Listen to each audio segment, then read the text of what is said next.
और उधर ट्रंप धमकी दे रहे हैं कि ईरान को गुजरे 50 सालों का हिसाब देना होगा। खाड़ी में हुए अमेरिका के हर नुकसान की भरपाई ट्रंप ईरान से करवाना चाहते हैं, जबकि ईरान के नए सिक्योरिटी बॉस ने धमकी दी है कि हार्मूज अमेरिका के लिए एटम बम से ज्यादा घातक बनने जा रहा है। रिपोर्ट देखिए। ट्रंप हमारे साथ। ट्रंप के गुस्से को बढ़ाने वाला एक नया ऐलान ईरान ने इसके बाद किया है। ईरानी संसद स्पीकर कालिबाफ के सलाहकार माजिद शाकेरी ने ऐलान किया है कि ट्रंप से ईरान कोई समझौता नहीं करने वाला। माजिद शाकेरी ने सोशल मीडिया पोस्ट कर सीधे शब्दों में लिखा है, ट्रंप हमारे साथ किसी भी तरह के समझौते तक नहीं पहुंच पाएंगे। हम 20 जनवरी 2029 तक इंतजार करेंगे और हम उनका कार्यकाल खत्म होने तक इसी तरह बने रहेंगे।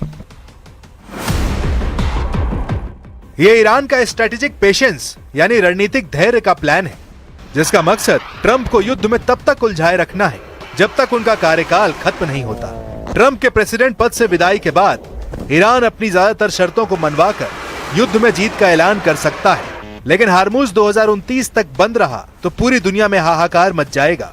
हार्मूज से तेल सप्लाई पर लगे ब्रेक ने कई खाड़ी मुल्कों को कंगाल करना शुरू कर दिया है। ईरान की शय पर हूथी लड़ाकों ने दूसरे अहम ऑयल रूट को भी दहलाना जारी रखा है। ये लाल सागर में हूथी के हमलों का लेटेस्ट ट्रेलर है, जहां हूथी फाइटर्स ने कार्गो शिप के चीथड़े उड़ा दिए हैं। लाल सागर में बारूदी धमाकों से खाड़ी के दो फ्रंट फिर से सुलगने लगे हैं।